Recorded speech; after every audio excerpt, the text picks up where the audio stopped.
تو کیونکہ یہ سما اس طرح سے جو ہے نا ثنا خشکی صاحبہ نے اس طرح کا سما بنا دیا ہے کہ اب لگ رہا ہے کہ ہم صرف اپنی جو سرپرست اعلیٰ ہے جب ان کو بلائیں گے تو پھر ہمارا یہ ٹیمپو جو ہے وہ بالکل برقرار رہے گا.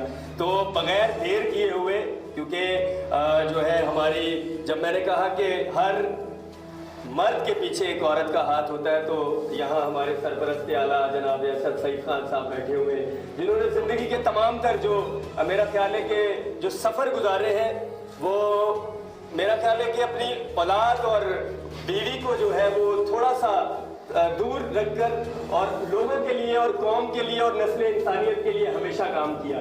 کئی سالوں سے ہم دیکھ رہے ہیں، کئی سالوں سے اور لوگ بھی دیکھ رہے ہیں جو اس ویڈیو کو دیکھیں گے کہ کس طرح سے انہوں نے اپنی زندگی سروائیو کی. تو اس کا مطلب ہے کہ اس سارے یہاں تک کے سفر میں ہماری جو محترمہ ہے، جو ہماری سرپرست اعلیٰ ہے پروین اسد صاحبہ، آپ زوردار تالیاں بجائیے گا ان کے لیے، دعائیں بھی اور اپنے خیالات کا اظہار کریے. اعوذ باللہ من الشیطان الرجیم، بسم اللہ الرحمن الرحیم. آج سٹی پریس کلب میں جو پروگرام کو آرگنائز کیا گیا ہے 8 مارچ کے حوالے سے، جو خواتین کے پروگرامات ہیں جس کو آرگنائز کیا ہے پیر درویش ایڈوکیٹ ہیں، ان کی بیٹی ثنا خشکی صاحبہ نے، جو ایڈوکیٹ ہیں. بات عورت کی جب ہو رہی ہے تو مجھے بھی اس فیلڈ میں بہت میں پرانی نہیں ہوں، میں بھی ایک طرح سے نہیں ہوں اور میں بہت کچھ سیکھ رہی ہوں. تو مجھ سے بھی جو غلطی ہو جائے تو آپ لوگ سمجھ لیجیے گا کہ میں بھی اس فیلڈ میں ابھی بہت نہیں ہوں.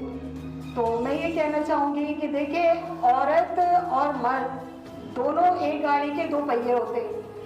اگر سمجھا جائے تو بہت کچھ، اور نہیں سمجھا جائے تو اکثر صرف گاؤں دیہات کی بات نہیں کر رہی ہوں میں شہر کی بھی بات کر رہی ہوں کہ اکثر مرد عورتوں کو پیر کی جوتی سمجھتے ہیں، اور یہ غلط نہیں ہے، یہ سچ ہے کہ صرف گاؤں دیہات عورت کے معاملے میں بدنام نہیں ہے. آپ یہ بتائیں کہ اگر صرف گاؤں دیہات بدنام ہوتا تو شہر میں اتنے سارے ایڈوکیٹ کیا کر رہے ہیں؟ اگر آپ جا کے کورٹ وغیرہ میں دیکھیں گے تو زیادہ تر معاملات کئی طلاق کے، کئی بچوں کے، بہت سارے میٹر ہیں. ابھی تقریباً ہمارے دفتر میں ہی یہ سٹی پریس کلب میں 1 ہفتے پہلے ایک فیملی آئی جن کے 3 بچے تھے، تو ان کے ہسبینڈ نے انہیں طلاق دے کے گھر سے نکال دیا. تو یہ معاملات تو ہماری کراچی شہر کا ہی ہے نا. تو پھر اتنی زیادہ آپ خود ہی سوچ لیں، صرف بدنام یہاں پہ گاؤں دیہاتی نہیں ہے، ہمارے شہر بھی ہے. کیونکہ دیکھیں سورہ طلاق پہ کہا جاتا ہے، اللہ تعالیٰ کا فرمان ہے کہ جب کوئی عورت کو آپ طلاق دیتے ہو تو اس عورت کو عدت کرنے کے لیے اپنی جگہ اس کو اپنے گھر میں دو اگر ہو سکتا ہے، اور اگر آپ گھر میں جگہ نہیں دے سکتے تو آپ اس کو کرائے کا مکان لو اور وہاں پہ رکھو. لیکن آج کل جو مردوں کا رواج ہے کہ بس عورتوں کو طلاق دینا اور گھر سے نکال دینا. تو آپ کو میں بتاؤں کہ عورت تو عزت لے کے پیدا ہوتی ہے، مرد کو بہت محنت سے کمانی پڑتی ہے. اور سب سے بڑی بات یہ ہے کہ جب ہمارے پیارے نبی حضرت محمد مصطفیٰ صلی اللہ علیہ وسلم، جو زندگی ان کی دی ہوئی ہمارے پاس ایک امانت ہے، ہمیں اللہ نے پیدا کیا، ہمیں دوبارہ زندگی کس نے دی؟ ہمارے پیارے نبی نے. تو جسے زندگی میں نبی نے ہمیں زندگی دی، تو آپ سوچیں تو آپ مرد کون ہوتے ہیں ہمیں عزت اور ذلت دینے والے؟ تو عورت کا مقام کہاں ہے؟ آپ خود سوچ لیں. تو کہتے ہیں عورت اور مرد کو مٹی سے پیدا کیا، نہیں، صرف مردوں کو مٹی سے پیدا کیا گیا ہے، عورت کو تو اس کی ٹیڑھی پسلی سے پیدا کیا ہے. تو آپ کیسے سوچتے ہیں کہ عورتوں کو ٹیڑھی طریقے سے آپ سیدھا کر لیں گے؟ آپ کبھی سیدھا نہیں کرتے. آپ یہ دیکھ لیں، گاؤں دیہاتوں میں آپ چلی جائیں، آپ کسی شہر میں چلی جائیں، سب سے زیادہ آفتیں کہاں ہیں؟ کیونکہ گاؤں دیہات کی عورتوں میں تعلیم کی کمی ہے، وہاں پہ عورتوں کے اندر کوئی شعور نہیں ہے، نماز پڑھنے کا نہیں، رمضان میں روزے رکھنے کا نہیں، یہاں تک کہ مردوں کے اندر بھی نہیں ہے. کیونکہ میں پرسنلی 2-3 گاؤں میں خود جا چکی ہوں، یہ میں نے اپنے آنکھوں سے دیکھا ہے.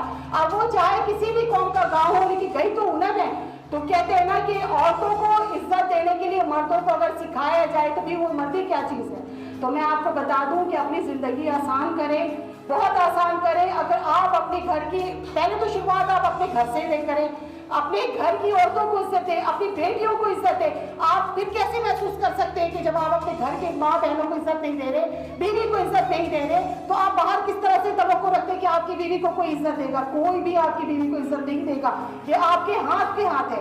اور سب سے بڑی بات یہ ہے کہ گاؤں دیہات میں جو حال ہے اس وقت، تو میں آپ کو بتاؤں آج کل جو مولانا یہ شہروں میں آ کے بڑی بڑی بریفنگ دیتے ہیں، مسجدوں میں قیام کرتے ہیں، تو میں تو یہ چاہوں گی کہ ان کو چاہیے کہ گاؤں دیہات میں جائیں اور جا کر ان مردوں میں شعور ڈالیں. جب ان کے اندر شعور آئے گا تبھی وہ اپنے نظام بدل سکتے، ورنہ وہ اپنے گھر کا یا ملک کا یا شہر کا کوئی نظام نہیں بدل سکتے.